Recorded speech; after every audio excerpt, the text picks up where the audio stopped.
Episode 10.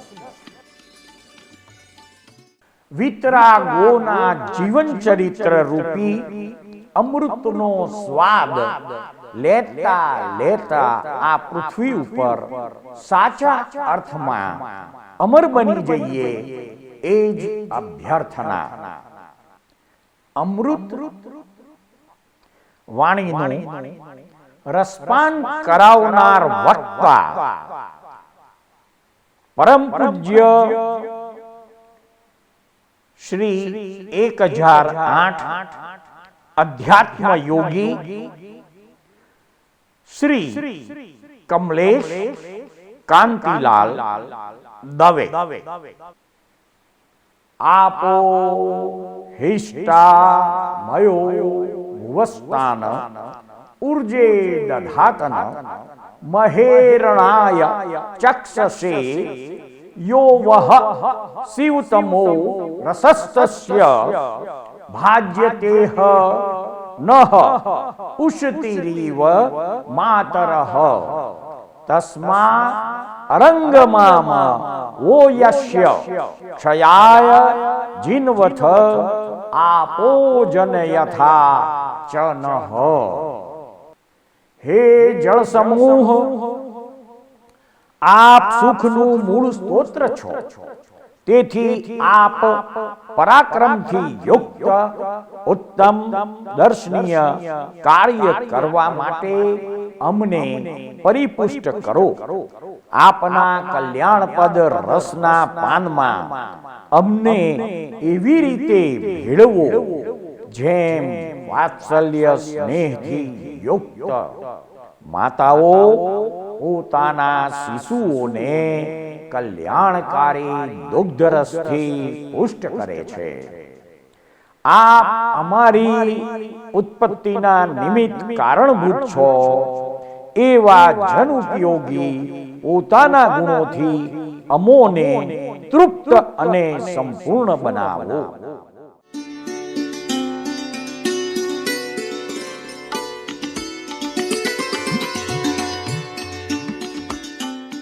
પાંચ પ્રકારના સંકિત આગમ ગ્રંથોમાં વર્ણવેલા છે. તેમાં પ્રથમ સંકિત ઔપશમિક ગણાય છે. બીજું સાસ્વાદન સંકિત છે. ત્રીજું શયોક્ષમિક છે. ચોથું વેદક છે અને પાંચમું સહિક સંકિત છે. જે પ્રાણીની કર્મગ્રંથિ તૂટી ગઈ છે અને જેને સમ્યક્ત્વનો પ્રથમ લાભ અંતર્મુહૂર્ત માટે થાય છે તે ઔપશમિક સમ્યક્ત કહેવાય છે. તથા ઉપશમ શ્રેણીના યોગથી જેનો મોહ શાંત થઈ ગયો હોય તેવા આત્માને ઔપશમિક સમ્યક્ત્વ હોય છે. સમ્યક્ત્વનો ત્યાગ કરીને મિથ્યાત્વ સન્મુખ થતા પ્રાણીને અનંતાનુબંધી કષાયનો ઉદય થતા જઘન્ય એક સમય અને ઉત્કૃષ્ટ 6 આવલિકા સુધી સમ્યક્ત્વના પરિણામ રહે છે તેને સાસ્વાદન સંકિત કહે છે. ત્રીજું મિથ્યાત્વ મોહનીયનો ક્ષય અને ઉપશમ થવાથી થનારો બોધ ક્ષયોપક્ષમિક સમ્યક્ત્વ કહેવાય છે. એમાં સમ્યક્ત્વ મોહનીયનો ઉદય હોય છે. ચોથું સંકિત જે ભવ્ય આત્માના અનંતાનુબંધી કસાયની ચોકડી મિથ્યાત્વ મોહનીય અને મિશ્ર મોહનીયનો ક્ષય થઈ ગયો હોય એવા સમ્યક્ત્વ મોહનીયના અંતિમ અંશનું વેદન કરતા ક્ષાયક ભાવને પ્રાપ્ત કરવામાં તત્પર આત્માના પરિણામ વેદક સમ્યક્ત્વ કહેવાય છે. આ વેદક સમ્યક્તની સ્થિતિ માત્ર એક સમયની હોય છે. અનંતાનુબંધી કસાયની ચોકડી અને દર્શનત્રિક મોહનીય કર્મની આ સાતેય પ્રકૃતિઓને ક્ષય કરનાર પ્રશસ્ત ભાવવાળા આત્માને પ્રાપ્ત થતું અપ્રતિપાતી સમ્યક્ત્વ તે સહાયક સમ્યક્ત્વ કહેવાય છે. સમ્યક દર્શન ગુણની અપેક્ષાએ કારક, રોચક અને દીપક એમ 3 પ્રકારનું હોય છે. કારક એટલે શું? જે વીરતી ભાવ ઉત્પન્ન કરાવી સંયમ અને તપનું આચરણ કરાવનાર છે તે કારક સમ્યક્ત્વ છે. રોચક સમ્યક્ત્વ એટલે શું? જેના પરિણામ સ્વરૂપે તત્વજ્ઞાનમાં હેતુ અને ઉદાહરણ વિના જ દ્રઢ પ્રતીતિ થાય, રુચિ ઉત્પન્ન થાય, તે રોચક સમ્યક્ત્વ કહેવાય છે. અને દીપક સમ્યક્ત્વ એટલે જે સંકિત પ્રદીપ્ત કરે, જાહેર કરે અથવા બીજા શ્રોતાઓના સમ્યક્ત્વને તે દીપક સમ્યક્ત્વ છે. આ સંકિત પ્રથમ ગુણસ્થાનકમાં હોય છે. સમ્યક્ત્વને ઓળખવાના 5 લક્ષણ આ પ્રમાણે છે: સમ, સંવેગ, નિર્વેદ, અનુકંપા અને આસ્થા. આ 5 લક્ષણોથી સમ્યક્ત્વની એટલે કે સંકિતની ઓળખ થાય છે. સમ એટલે શું? સમની વ્યાખ્યા આપતા ભગવાનના મુખેથી દેશના સ્વરૂપે વાણી નીકળે છે, જેને પરિણામે અનંતાનુબંધી કષાયનો ઉદય થતો નથી. કષાયના શક્તિશાળી પ્રભાવ ના અભાવથી આત્મામાં જે શાંતિ ઉત્પન્ન થાય છે તે સમ નામનું લક્ષણ છે. સંવેગની વ્યાખ્યા આપતા ભગવાનની મુખેથી નીકળેલી દેશના મુજબ કર્મના પરિણામ અને સંસારની અસારતાનું ચિંતન કરતા જીવને વિષય પ્રત્યે વૈરાગ્ય ભાવ ઉત્પન્ન થાય છે, તેને સંવેગ કહે છે. મોક્ષની અભિલાષા અથવા ધર્મ પ્રત્યેના પ્રેમને પણ સંવેગ કહેવામાં આવે છે. નિર્વેદ એટલે શું? સંવેગવત આત્માને સંસાર કારાવાસ જેવો અને સ્વજનો બંધનરૂપ લાગે આ રીતે સંસાર અને સાંસારિક સંયોગોથી થનારો વિરક્તિ ભાવ નિર્વેદ લક્ષણ છે. અનુકંપા. અનુકંપા કોને કહેવાય? એકેન્દ્રિયાદી બધા પ્રાણીઓને સંસાર સાગરમાં ડૂબતા જોઈને હૃદય કોમળ થઈ જાય, દુઃખી થાય અને દુઃખ નિવારણના ઉપાયમાં યથાશક્તિ પ્રવૃત્તિ કરાવે તે અનુકંપા છે. આસ્થા કોને કહેવાય? અન્ય દર્શનોના તત્વો સાંભળીને પણ, સાંભળ્યા પછી પણ જીન પ્રણીત તત્વમાં આકાંક્ષા રહિત રુચિ જળવાઈ રહેવી અર્થાત દ્રઢ શ્રદ્ધા રહેવી, તેનું નામ આસ્થા છે. આ રીતે સમ્યક દર્શનરૂપી રત્નનું સ્વરૂપ છે. દર્શન રત્નની ક્ષણભાર માટે પણ પ્રાપ્તિ થઈ જાય તો તેના અભાવમાં પહેલાં જે મતિ અજ્ઞાન હતું તે અજ્ઞાન પરાભૂત થઈને મતિ જ્ઞાન રૂપે પરિણિત થઈ જાય છે. શ્રુત અજ્ઞાન પરાભૂત થઈને શ્રુત જ્ઞાન થઈ જાય અને વિભંગ જ્ઞાન મટીને અવધિ જ્ઞાનના ભાવને પ્રાપ્ત કરી લે. હવે ત્રીજું ચારિત્ર રત્ન ભગવાનના મુખે નીકળેલી અર્ધમાગધી ભાષામાં, માલકોશ રાગમાં અને 35 ગુણોથી યુક્ત એવી વાણીમાં ચારિત્ર રત્નની સમજણ આપતી વાણી નીકળી રહી છે. સર્વ પ્રકારે સાવધ્ય યોગનો ત્યાગ કરવો તે ચારિત્ર છે. તેના 5 ભેદ છે: અહિંસા, સત્ય, અચૌર્ય, બ્રહ્મચર્ય અને અપરિગ્રહ. આ 5 મહાવ્રતો છે. 5 ભાવના, 5 ભાવના, દરેકની 5 ભાવના એટલે કુલ ભાવના 25થી યુક્ત આ મહાવ્રતો મોક્ષ સાધના માટે આવશ્યક પાળવા જેવા છે. અહિંસા, પ્રમાદના યોગથી ત્રસ અને સ્થાવર જીવોના જીવનનો નાશ ન કરવો તે અહિંસા વ્રત છે. સત્ય, પ્રિય, હિતકારી અને સત્ય વચનો બોલવા તે સત્ય વ્રત છે. અપ્રિય અને અહિતકારી સત્ય વચન અસત્ય સમાન છે. અસ્તેય, આપ્યા વિનાની વસ્તુ ગ્રહણ કરવી તે અસ્તેય વ્રત છે. કારણ કે દ્રવ્ય મનુષ્યના બાહ્ય પ્રાણ સમાન છે, તેનું હરણ કરનાર પ્રાણોનું હરણ કરે છે એમ સમજવું જોઈએ. બ્રહ્મચર્ય. વૈક્રિય અને ઔદારિક શરીરથી અબ્રહ્મચર્યનું મન વચન કાયાના યોગે સેવન કરવું, કરાવવું અને અનુમોદવું નહીં, તે બ્રહ્મચર્ય વ્રત છે. તેના 18 ભેદ છે. વૈક્રિય અને ઔદારિક એમ 2 પ્રકારનું મૈથુન મન વચન કાયાના ભેદથી 6 પ્રકારનું થયું. એ કરવું નહીં, કરાવવું નહીં અને અનુમોદન આપવું નહીં, આ 3 પ્રકારો વડે ગુણવાથી કુલ 18 ભેદ થાય છે. અપરિગ્રહ. સમસ્ત પદાર્થો પરથી મમત્વનો ત્યાગ કરવો તે અપરિગ્રહ વ્રત છે. મોહને કારણે અપ્રાપ્ત વસ્તુ પર ચિત્તમાં પણ વિપ્લવ થાય છે, માટે અપરિગ્રહ વ્રત મમત્વના ત્યાગરૂપ છે. યતિ ધર્મમાં અનુરક્ત યતિન્દ્રોને માટે ઉપરોક્ત સ્વરૂપવાળું સર્વ ચારિત્ર હોય છે. ગૃહસ્થોને માટે આ ચારિત્ર આંશિક હોય છે. સમ્યક્ત્વ.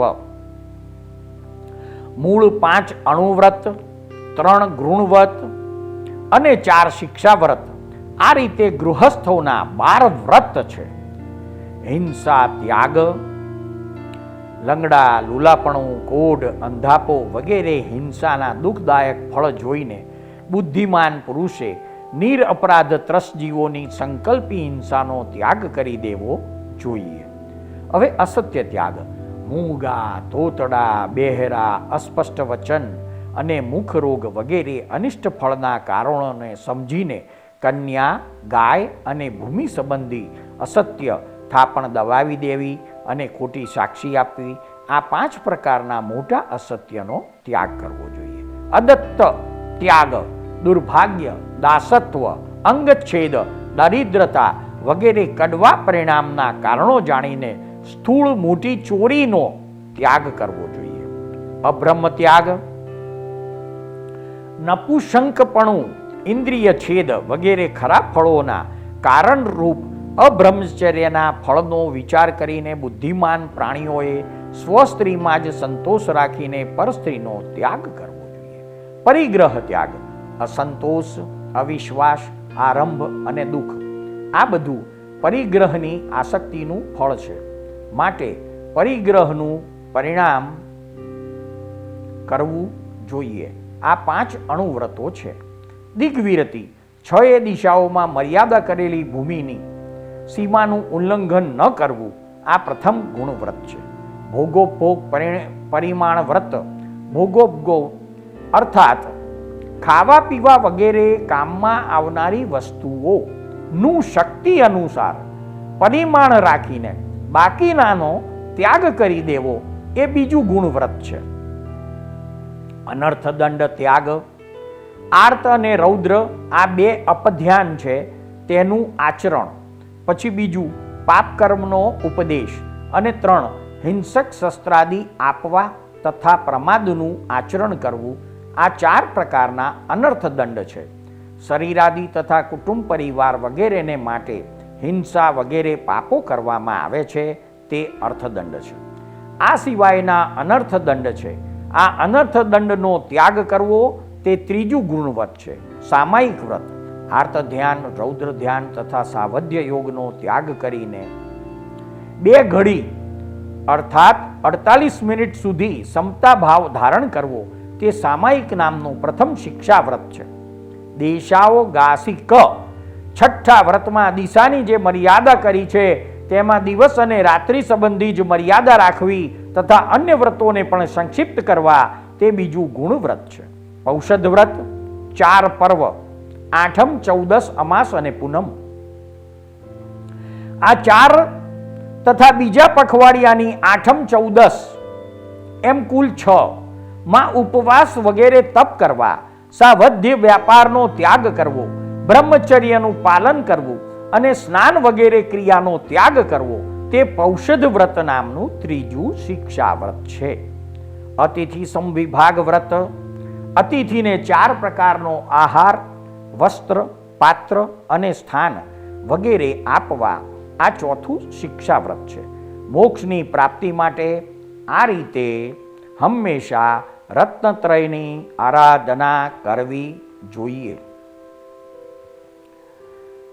આદિ તીર્થંકર ભગવાન ઋષભદેવજીએ કેવળ જ્ઞાન પ્રાપ્ત થયા પછી પ્રથમ ધર્મદેશના આપી તેનાથી પ્રતિબોધ પામીને વૃષભ સેનાદી સેંકડો ભવ્યાત્માઓ અસાર સંસારનો ત્યાગ કરીને મોક્ષ માર્ગે અગ્રેસર થયા.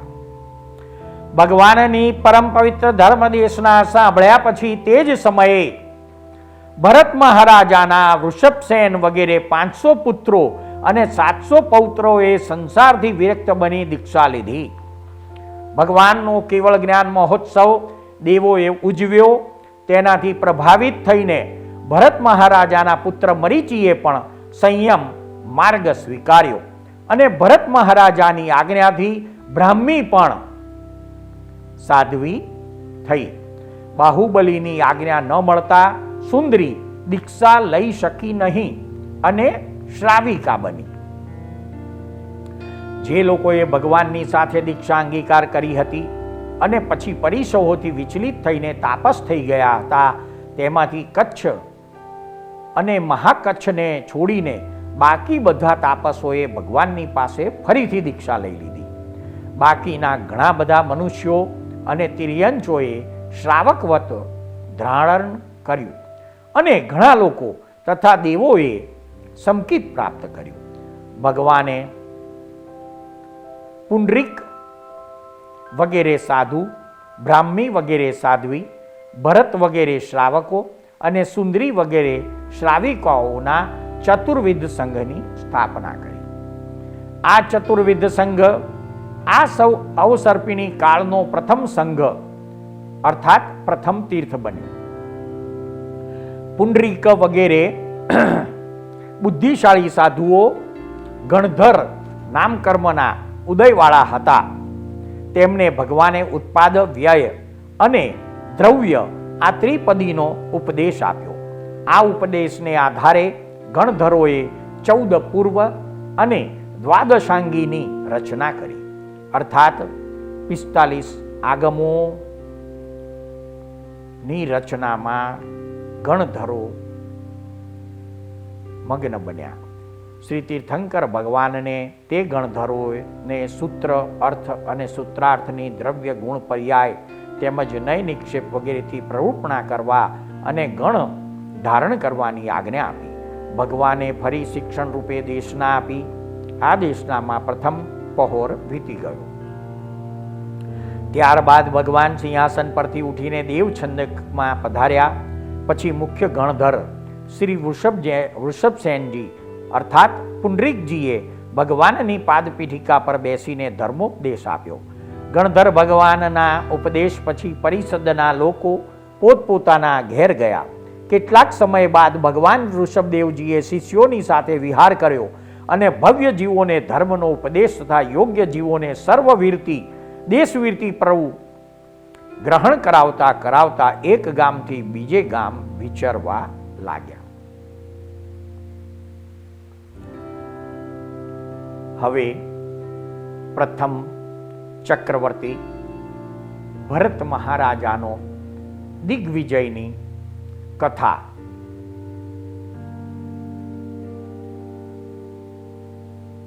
ઋષભદેવ ભગવાનના જીવન ચરિત્રમાં વચ્ચે આવે છે તેનો સંક્ષિપ્તમાં આપણે જાણવા પ્રયત્ન કરીશું. ભગવાનની ધર્મદેશના સાંભળીને મહારાજા ભરત શસ્ત્રાગારમાં આવ્યા અને સુદર્શન ચક્રને જોતા જ પ્રણામ કર્યા. ચક્રનું મોરપીછ વડે પ્રમાર્જન કર્યું, તેને પાણીથી ધોયું, ગોશીસ ચંદનનું તિલક કર્યું અને ફૂલ, અત્તર, રેશમી વસ્ત્ર તથા આભૂષણ વડે ચક્રરત્નની પૂજા કરી. ત્યારબાદ ચાંદીની કલમથી 8 મંગલનું આલેખન કર્યું. તેની આગળ ઉત્તમ દ્રવ્યોનો ધૂપ કર્યો. ત્યારબાદ મહારાજાએ ચક્રની 3 પ્રદક્ષિણા કરી અને 7-8 ડગલા પાછા ખસીને ભૂમિ પર બેસીને પ્રણામ કર્યા તથા ત્યાં રહીને અઠ્ઠાઈ મહોત્સવ કર્યો. ત્યાર પછી હસ્તિરત્ન પર સવાર થઈને સેનાની સાથે દિગ્વિજય માટે પૂર્વ દિશા તરફ પ્રસ્થાન કર્યું. મહારાજે પ્રસ્થાન કર્યું કે તરત જ યક્ષાધિષ્ઠિત ચક્ર રત્ન સેનાની આગળ ચાલવા લાગ્યું. ત્યારબાદ રત્નદંડને ધારણ કરનારા સુષેણ નામના સેનાપતિ રત્ન ઉત્તમ અશ્વરત્ન પર સવાર થઈને આગળ ચાલવા લાગ્યા. પુરોહિત રત્ન પણ મહારાજાની સાથે ચાલવા લાગ્યો. વિશાળ સેનાને માટે ભોજન વગેરેની સુવ્યવસ્થા કરનાર ગાથાપતિ તથા સેનાના પડાવ ની વ્યવસ્થા કરનાર વાર્ધિકી રત્ન પણ સેનાની સાથે ચાલવા લાગ્યા. આ જ રીતે ચર્મરત્ન, છત્રરત્ન, મણિરત્ન, કાંકણી રત્ન અને ખડગરત્ન પણ રાજાની સાથે ચાલવા લાગ્યા. આખી સેના ચક્ર રત્નનું અનુસરણ કરવા લાગી. ચક્ર રત્ન રોજ એક યોજન પ્રમાણ ચાલીને અટકી જતું હતું અને ત્યાં જ સેનાનો પડાવ નખાતો. આ રીતે ચાલતા ચાલતા ગંગા નદીના દક્ષિણ કિનારે સેના પહોંચી. ત્યાં સેનાનો પડાવ નખાયો. સેનાના પ્રત્યેક સૈનિક અને હાથી વગેરેને ખાવા પીવા તેમજ અન્ય આવશ્યક સામગ્રીની ઉત્તમ વ્યવસ્થા હતી. ત્યાંથી પ્રયાણ કરીને સમુદ્ર કિનારે રહેલા માગધ તીર્થ નજીક આ સેના પહોંચી. ત્યાં પણ પડાવની સારી વ્યવસ્થા થઈ. મહારાજાના રહેઠાણ પાસે એક પૌષદશાળાનું પણ નિર્માણ થયું. મહારાજા પૌષદશાળામાં પધાર્યા અને માગધ તીર્થકુમાર દેવની આરાધના કરવા માટે વિધિવત અઠ્ઠમ તપ કર્યું. તપ પૂરું થયા પછી મહારાજા ભરત સ્નાન વગેરેથી નિવૃત્ત થઈને રથ પર સવાર થયા અને સમુદ્ર તરફ પ્રસ્થાન કર્યું. રથનું નાભિકેન્દ્ર ડૂબે તેટલા સમુદ્રના પાણીમાં પહોંચ્યા પછી રથને ઊભો રાખ્યો અને મહારાજાએ ધનુષ્ય ઉઠાવ્યું. તેના પર નામાંકિત બાણ ચડાવીને માગધ તીર્થના અધિપતિ તરફ છોડ્યું. તે બાણ સૂર્યની જેમ ચમકતું, આગના તણખા વરસાવતું અને વીજળીનો પ્રવાહ વરસાવતું તીવ્ર ગતિથી 12 યોજન આગળ વધીને માગધ તીર્થમાં મગધ રાજાની સભામાં જઈ પડ્યું. અચાનક બનેલી આ ઘટનાથી દેવ એકદમ કોપાયમાન થઈ ગયો અને ભયંકર ક્રોધાવેશમાં બોલ્યો, કોણ છે આ મૃત્યુનો કોળિયો? કોણ જીવન સમાપ્ત કરવા ઈચ્છે છે કે જેથી તે મારું અપમાન કરી રહ્યો છે? જોઉં છું હું એ અભિમાનીને. આ પ્રમાણે બોલતો માગધ તીર્થ અધિપતિ દેવ ખડગ લઈને ઉઠ્યો અને તે બાણને જોવા ગયો. તેની સાથે જ તેની સભાના સભાસદ તથા અન્ય અનુચર દેવો પણ કોપાયમાન થઈને પોતપોતાના શસ્ત્રો લઈને ઉઠ્યા અને બાણને જોવા માટે આગળ વધ્યા. એટલામાં મંત્રીએ બાણ હાથમાં લઈને જોયું તો તેના પર નીચેના અક્ષરો અંકિત હતા: હું ભરત ક્ષેત્રના આ અવસર્પિણી કાળના આદિ તીર્થંકર ભગવાન આદિનાથનો પ્રથમ પુત્ર અને પ્રથમ ચક્રવર્તી ભરત માગધ તીર્થ અધિપતિને આદેશ કરું છું કે તમે મારું આધિપત્ય સ્વીકારીને મારા શાસનમાં રહો, એમાં જ તમારું હિત છે. આ પ્રકારનો ઉલ્લેખ વાંચીને દેવે વિચાર કર્યો અને અવધિ જ્ઞાનનો ઉપયોગ મૂકીને નિશ્ચયપૂર્વક બોલ્યો, સભાસદ ગણ, ઉત્તેજિત થવાની વાત નથી. ભરત ક્ષેત્રમાં જે ચક્રવર્તી સમ્રાટ થાય છે તેની આજ્ઞામાં આપણે રહેવું જ પડે છે. અત્યારે મહારાજા ધીરજ ભરત વગેરે ચક્રવર્તીના રૂપમાં શાસનની સ્થાપના કરવા નીકળ્યા છે. તેમને ચક્રવર્તીની વૃદ્ધિ પ્રાપ્ત થઈ છે. હવે આપણે તેમની સેવામાં ઉપસ્થિત થઈ તેમની અધીનતા સ્વીકારવી જોઈએ. તેમાં જ આપણું હિત છે. તેઓ સમુદ્રમાં આપણી રાહ જોઈ રહ્યા છે. આપણે મૂલ્યવાન ઉત્તમ ભેટ લઈને તેમની સેવામાં જવું જોઈએ. આ વાત સાંભળીને બધા લોકો શાંત થયા. માગધ તીર્થનો અધિપતિ બહુમૂલ્ય ભેટ, માગધ તીર્થનું પાણી તથા તે બાણ લઈને ભરત મહારાજની સેવામાં આવ્યો અને પ્રણામ કરીને ભેટ ધરી તથા ચક્રવર્તી મહારાજનું આધિપત્ય સ્વીકાર્યું. મહારાજા ભરતેશ્વરે ભેટ સ્વીકારીને મગધ તીર્થના અધિપતિનો સત્કાર કર્યો. ત્યારબાદ તેઓ પોતાની છાવણીમાં આવ્યા અને અઠ્ઠમનું પારણું કર્યું. માગધ દેવ પોતાને સ્થાને ગયા. મહારાજાએ માગધ તીર્થની સાધનાને લક્ષ્યમાં લઈ અઠ્ઠઈ મહોત્સવ યોજો. મહોત્સવ પૂર્ણ થઈ ગયા પછી સુદર્શન ચક્ર આકાશ માર્ગે થઈને દક્ષિણ દિશા તરફ ગયું અને ચક્રવર્તીએ પણ સેના સહિત તેનું અનુગમન કર્યું. સમય જતાં વરદામ નામના તીર્થ પાસે પહોંચ્યા. અહીં પણ ભરતેશ્વરે અઠ્ઠમ તપ કર્યું અને વરદામ તીર્થના અધિપતિને પોતાના તાબામાં કરવા માટે નામાંકિત બાણ ફેંક્યું. માગધ તીર્થની જેમ વરદામ તીર્થ પણ ચક્રવર્તીના તાબામાં આવ્યું. આ જ રીતે સમુદ્રની પશ્ચિમ દિશામાં પ્રભાસ નામના તીર્થને પણ અધીન કર્યું. ત્યાર પછી સમુદ્રની દક્ષિણ દિશા તરફ સિંધુ નદીને કિનારે આવ્યા અને સિંધુ દેવીની સાધના માટે અઠ્ઠમનું તપ કર્યું. સિંધુ દેવીનું આસન ચલાયમાન થયું. દેવીએ અવધિ જ્ઞાનથી ભરતેશ્વરનો હેતુ જાણ્યો અને બહુમૂલ્ય રત્નજડિત સિંહાસન તથા આભૂષણ વગેરે લઈને તેમની સમક્ષ ઉપસ્થિત થઈ. પોતે ચક્રવર્તીના શાસનનો સ્વીકાર કર્યો. ભરત મહારાજાએ દેવીની ભેટ સ્વીકારી, તેમનો સત્કાર કરી, વિદાય આપી અને વિજયોત્સવ મનાવ્યો. ત્યાર પછી ચક્રરત્ન ચુલ્લ હિમવંત પર્વત તરફ ગયું. મહારાજ પણ સેના સાથે તે તરફ ચાલ્યા. ત્યાંના દેવને પણ પોતાને આધીન કર્યા. ત્યાંથી ઋષભકૂટ પર્વત પર આવ્યા. ત્યાંના પૂર્વ શિખર પર સમ્રાટે કાકીણી રત્ન વડે આ પ્રમાણે લખ્યું: આ અવસર્પિણી કાળના તિજારાના પ્રાંત ભાગમાં હું ભરત નામનો પ્રથમ ચક્રવર્તી થયો છું. મેં વિજય મેળવ્યો છે. હવે મારો કોઈ દુશ્મન રહ્યો નથી. ત્યાર પછી ચક્રવર્તીની સેના ત્યાંથી પાછી ફરીને ગંગા મહાનદી પાસે આવી અને ગંગા દેવીને પોતાને આધીન કરી. ત્યારબાદ ખંડપ્રપાત ગુફા પર અધિકાર જમાવ્યો. ત્યાર પછી મહારાજાએ નવનિધાનની સ્થાપના કરી. નવનિધાન આ પ્રમાણે હોય છે: નૈસર્ગ, જેનાથી ગામનગર વગેરેની રચના થાય છે; પાંડુક, જેનાથી તોલ માપનું ગણિત અને ધાન્ય તથા બીજની પ્રાપ્તિ થાય છે; પિંગલ નિધિ, જેનાથી સ્ત્રી પુરુષ અને અશ્વ વગેરેના આભૂષણની વિધિ જાણી શકાય છે; સર્વરત્ન નિધિ, જેનાથી બધા પ્રકારના રત્નોની ઉત્પત્તિ થાય છે; મહાપદ્મ નિધિ, બધા પ્રકારના સુંદર વસ્તુઓની પ્રાપ્તિ થાય છે; કાળનિધિ, જેનાથી ભૂત ભવિષ્યકાળનું જ્ઞાન અને શિલ્પ કૃષિ વગેરેનું જ્ઞાન થાય છે; 7. મહાકાળ નિધિ, જેનાથી સોનું, રત્નો વગેરેની ખાણોની ઉત્પત્તિ થાય છે; માનવ નિધિ, શસ્ત્ર, યુદ્ધ નીતિ અને દંડ નીતિની પ્રાપ્તિ થાય છે; શંખ નિધિ, કાવ્ય, નાટક અને વાજિંત્ર વગેરે નિષ્પન્ન થાય છે. ચક્રવર્તીએ આ નવનિધિ પણ સાધી લીધી. આ નિધાન પુસ્તક રૂપે દ્રઢ તેમજ સુરક્ષિત પેટીમાં રહે છે. દેવો તેની રક્ષા કરે છે. તેનું સ્થાન માગધ તીર્થ છે, પરંતુ ચક્રવર્તીના પુણ્યોદયથી તેમને આ પ્રાપ્ત થયું. આ નવનિધાન અક્ષય છે, તે હંમેશને માટે ભરપૂર રહેનારા છે. આ રીતે સર્વત્ર પોસાનું શાસન ચલાવીને મહારાજા ધીરજ ભરતેશ્વર અયોધ્યા નગરીમાં પધાર્યા. ખૂબ મોટો ઉત્સવ ઉજવવામાં આવ્યો અને ચક્રવર્તીનો ખૂબ ભારે આડંબરથી મહારાજ્યાભિષેક થયો.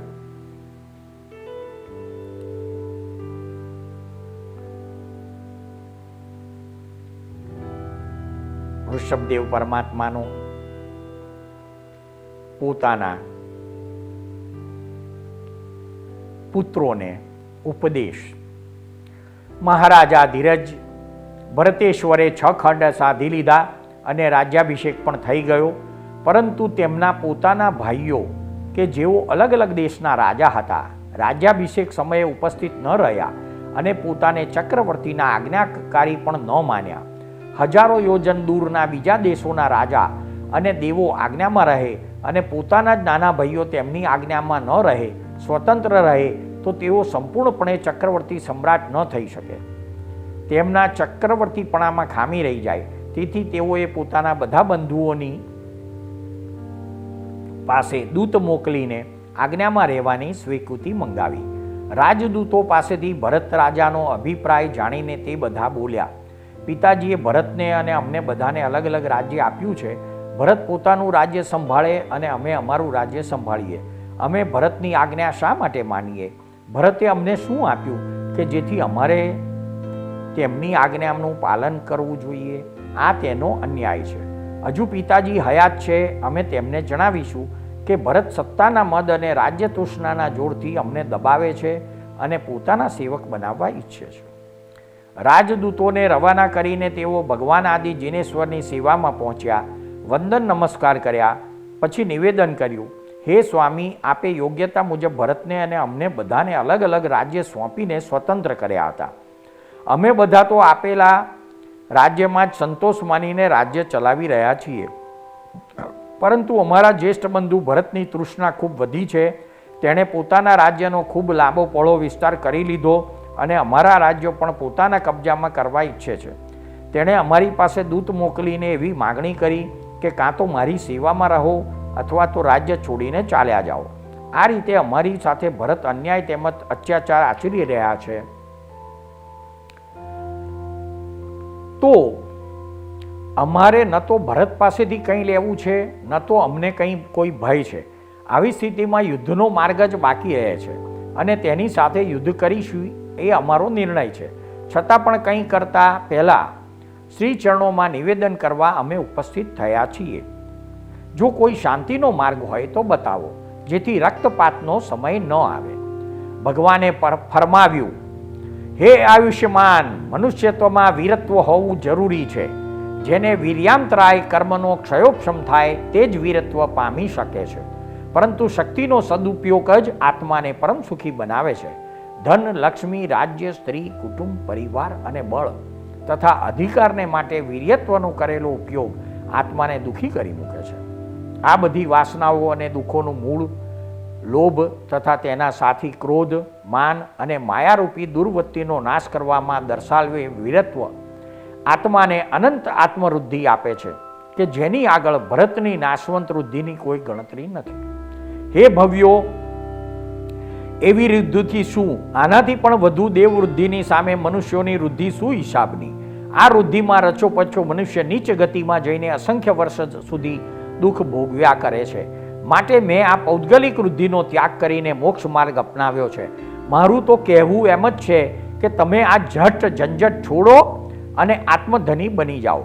ભરતને જેનાથી વૃદ્ધિ મળે છે તેની આગળ ભરતની આ નાશવંત વૃદ્ધિ શા હિસાબની છે? હે ભવ્ય, વૃદ્ધિ તો શું, આનાથી પણ વધુ દેવવૃદ્ધિ તમે પૂર્વ ભવોમાં પ્રાપ્ત કરેલી છે અને પલ્યોપમ સાગરોપમ સુધી તેનો ઉપયોગ કર્યો છે. તે દેવવૃદ્ધિની સામે મનુષ્યની વૃદ્ધિ શું હિસાબમાં છે? આ વૃદ્ધિ મળી તે ખોટી રીતે મળેલી નથી. તેના પૂર્વ ભવના બળનો પુણ્યનો ઉદય છે. તે આ અવસર્પિણી કાળનો પ્રથમ ચક્રવર્તી થશે, પરંતુ તમારા ત્યાગના પ્રભાવથી તે તમારા ચરણોમાં નમશે.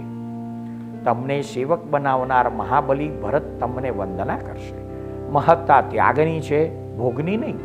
જો તમારે જન્મ, જરા, ઘડપણ, રોગ, શોક, સંયોગ, વિયોગ અને મૃત્યુથી બચવું હોય અને પરમ આનંદ પ્રાપ્ત કરવો હોય તો તમારી અંદર રહેલ દ્વાગ, દેશ, વિષય, કસાય અને પૌદ્ગલિક દ્રષ્ટિનો ત્યાગ કરીને દ્રવ્ય ભાવ નિર્ગ્રંથ બનો. એ જ તમારા બધાના માટે હિતકારક છે. તેનાથી જ પરમાત્મા પદની પ્રાપ્તિ થાય છે. એ ભવ્ય જીવો, સમ્યક ધર્મની આરાધના કરવાનો અને સમજવાનો આવો ઉત્તમ અવસર વારંવાર આવતો નથી. જો આ વખતે ચૂકી જશો તો પછી સ્વાધીનતા ગુમાવી બેસશો. ઉઠો અને પ્રમાદ છોડીને સાવધાન થઈ જાઓ. ભગવાન આદિ જીનેશ્વરનો આવો ઉપદેશ સાંભળીને 98 ભાઈઓ અર્થાત તેમના 98 પુત્રોનો મોહનો નશો ઉતરી ગયો અને જ્ઞાન ચક્ષુ ખુલી ગયા અને તેઓ ભગવાન વૃષભદેવની પાસે સર્વસંયમી નિર્ખંત બની ગયા. સૃષ્ટિના અદ્ભુત રહસ્યો નામાભિધાનથી અલંકૃત થયેલી સિરિયલના એપિસોડમાં રજૂ થયેલી વાણીને શાંતિથી ધીરજપૂર્વક સાંભળનાર પ્રત્યેક શ્રોતાનો તથા આ સિરિયલ નિહાળનાર પ્રત્યેક દર્શકોનો અમો સાચા અંતસ્કરણપૂર્વક આભાર માનીએ છીએ. જય સચ્ચિદાનંદ.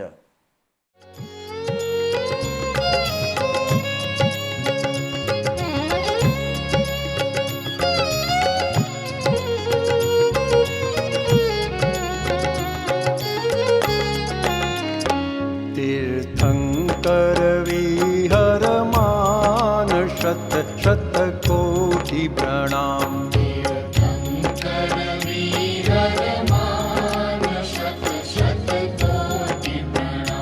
जय कुल्ला केवल ज्ञान.